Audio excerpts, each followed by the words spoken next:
School PNAD Mauripur. Welcome class 5। मैं आपकी Arabic teacher miss उस्मा। प्यारे बच्चों, आप सब कैसे हैं? उम्मीद है अल्लाह ताला के फजल करम से आप सब खैर आफियत से होंगे। आज इंशाल्लाह हम अपने 5th लेक्चर का आगाज़ करेंगे। सबक नंबर 2 का पेज नंबर 81 आज इंशाल्लाह मुकम्मल करेंगे, समझेंगे और साथ साथ कॉपी करेंगे।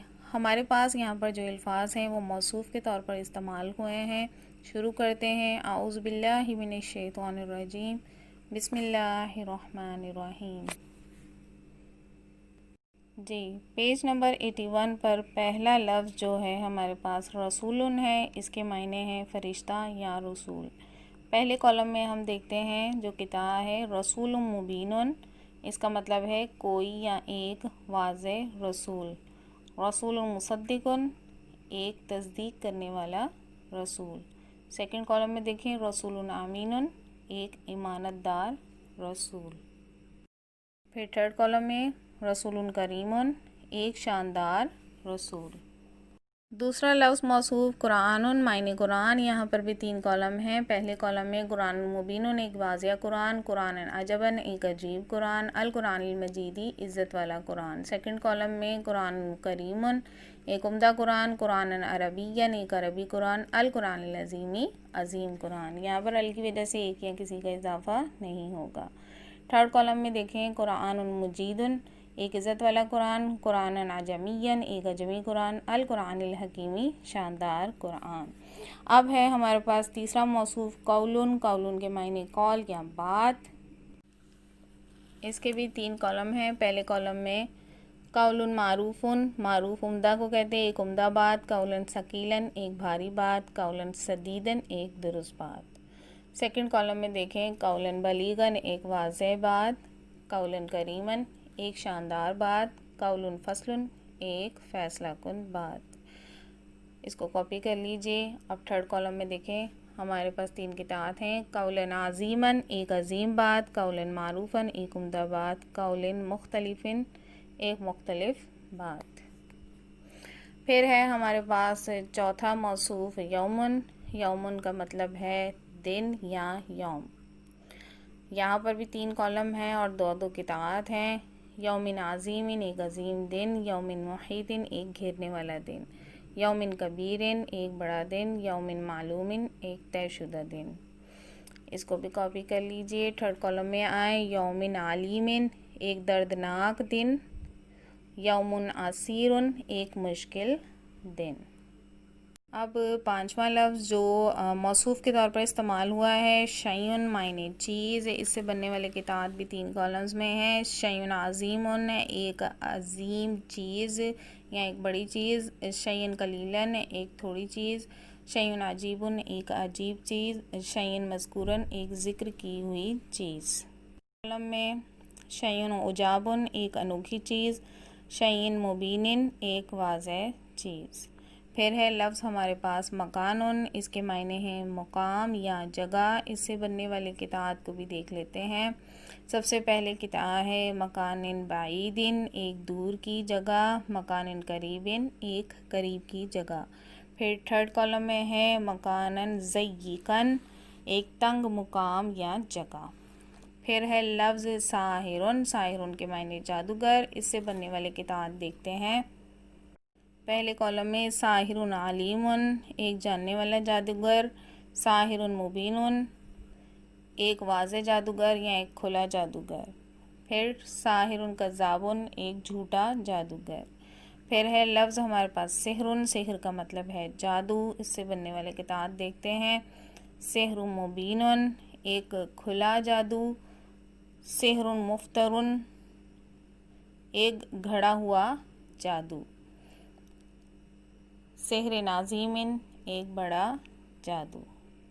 यहाँ पर काम मुकम्मल हुआ। सूरतुल बकरा का रुकू नंबर 23 आपको इस्लामिक के लेक्चर 5 में दे दिया गया है। अब हम इसका रुकू नंबर 24 यहाँ पर तिलावत सुनेंगे और अच्छी प्रैक्टिस करेंगे। शुरू करते हैं। आऊज़ु बिल्लाहि मिनश शैतानिर रजीम, बिस्मिल्लाहिर्रहमानिर्रहीम।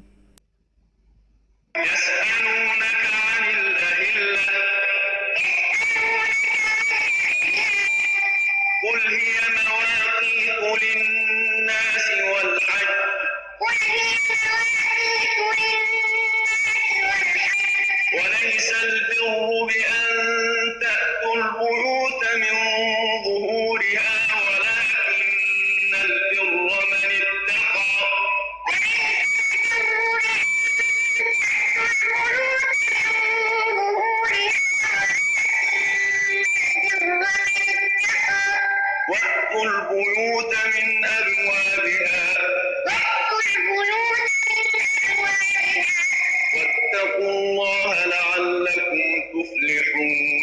واتقوا الله لعلكم تفلحون وقاتلوا في سبيل الله الذين يقاتلونكم ولا تعتدوا وقاتلوا في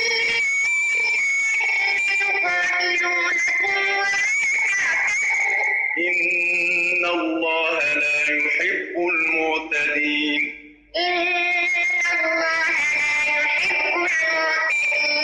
واقتلوهم حيث ثقفتموهم وأخرجوهم من حيث أخرجوكم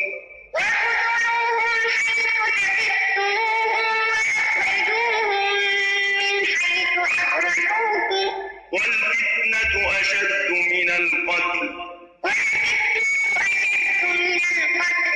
ولا تقاتلوهم عند المسجد الحرام حتى يقاتلوكم فيه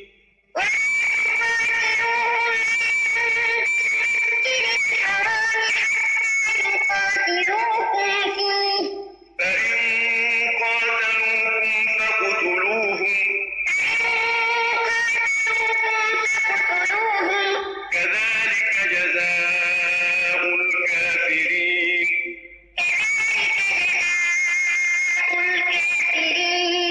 فإن انتهوا فإن الله غفور رحيم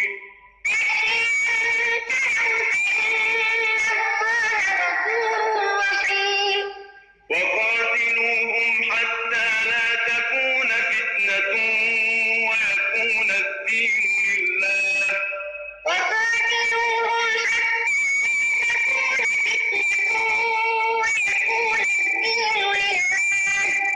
فإن انتهوا فلا عدوان إلا على الظالمين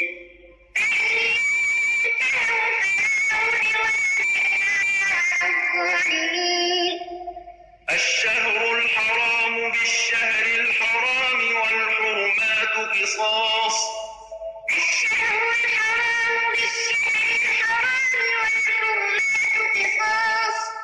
فمن اعتدى عليكم فاعتدوا عليه بمثل ما اعتدى عليكم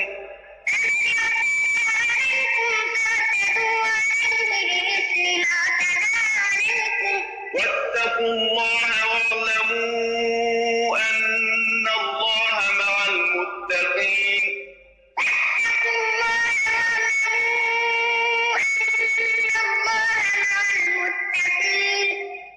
وأنفقوا في سبيل الله ولا تلقوا بأيديكم إلى التهلكة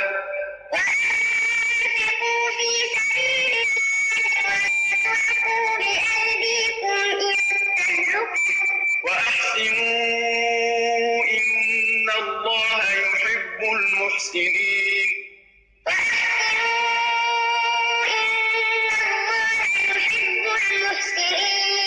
وأتموا الحج والعمرة لله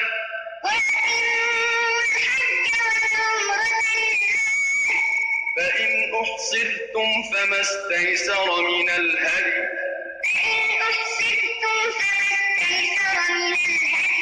ولا تحلقوا رؤوسكم حتى يبلغ الهدي محله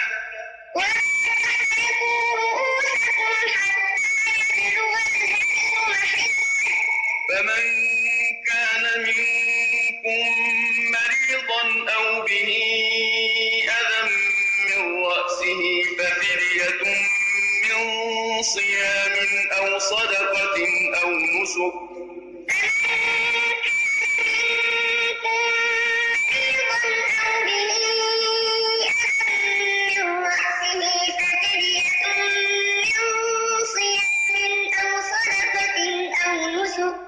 فإذا أمنتم فمن تمتع بالعمرة إلى الحج فما استيسر من الهدي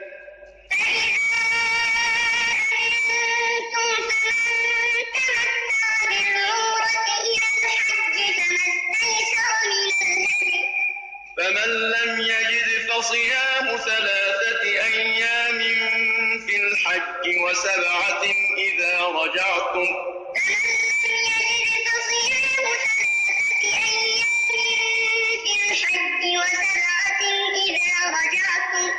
تلك عشرة كاملة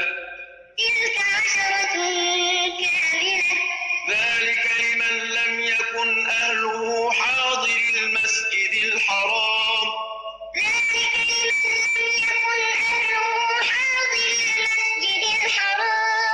واتقوا الله واعلموا أن الله شديد العقاب